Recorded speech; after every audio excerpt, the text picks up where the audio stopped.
Hi everyone, it's Jonathan here and welcome to my channel. I wanted to make this video to discuss my background and what this channel is all about.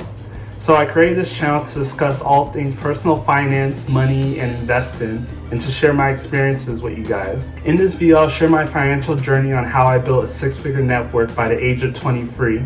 And hopefully you could get some perspective on me from this video and also learn a thing or two that can help you on your financial journey. I had many entrepreneurial ventures when I was younger.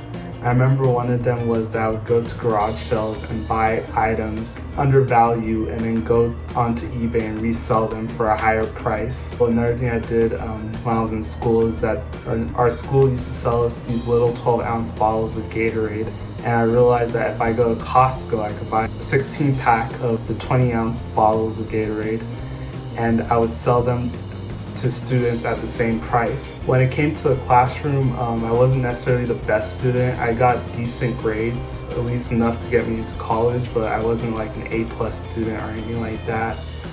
The way I viewed high school, that was just kind of a waste of time, and that I could use that time to be making money or doing something of value. I just felt like a lot of the work that they gave us in school was just busy work and it had no actual value and wasn't going to help us in our adult lives. When I was 16, I got my first official job as a janitor for a medical office. The thing I remember the most from that job was having the ability to work more hours or to even get a pay raise by learning new skills. So one of the skills I learned while I was there is that I learned how to be a bookkeeper. And that not only increased my pay, but also allowed me to work more hours as I was juggling both being a janitor and a bookkeeper. So when I was 18, I went off to college. When I was in college, I studied engineering, and at the age of 19, in my second year of college, I ended up taking on so much student debt that it ended up tanking my net worth to negative $5,000. So to combat that, what I did is I started to work a lot.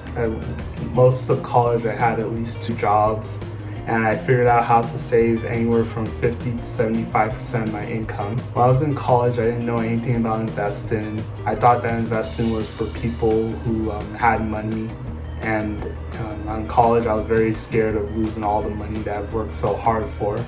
So I ended up throwing most of my money into a high interest savings account. So after college, I was able to get a job back near my hometown, and so I ended up moving back in with my parents. Luckily, I didn't have to pay rent. Not only did I get a full-time job out of school, but I also got a part-time job as well.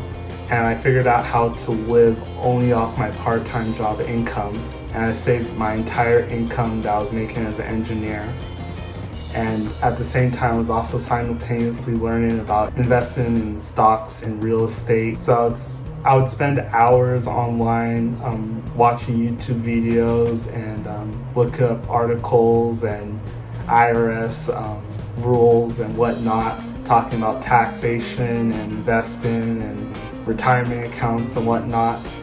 And every year I was able to contribute the maximum amount to my Roth IRA. So by the age of 22, I had a net worth of about $70,000. So then I started to look into real estate investing, and I started to look more and more into the Sacramento market, and I realized that Sacramento is not only one of the most underbuilt markets in the nation, but it's also one of the fastest growing metropolitans in California. So I figured that Sacramento would be a good place to buy. So at 23, I was able to buy a duplex in Sacramento, and what I did is that I moved into one of the units and rented out the other unit. And by me renting out the other unit, it essentially paid for all of my housing costs. So basically, I was living for free. This is what's known as house hacking, and it was a very good move because basically I got to own a house and not have to pay for it. Also, I was able to renovate the duplex as well, and that added about $30,000 worth of value to the property. So by the age of 23, my net worth was already over $100,000. So in conclusion, the basis of my whole financial life and how I've been able to get this far has been based around savings, living below my means. Looking back at it, my biggest regret was probably not investing more money in college. If I had started investing at the beginning of college, I would have had about 1.5 times the amount of money that I have today. So on this channel, I hope to share with you guys more stories like this about my life and about what's happening in the finance world and some basic financial concepts as well. So thank you for watching. If you enjoyed this video, please give it a thumbs up, and also hit the subscribe button and notification bell so you get notified anytime I post a new video. If you have any questions or comments, or if you felt like I left anything out, please leave a comment down below. I try to answer as many comments as possible, and thank you for watching, and until next time.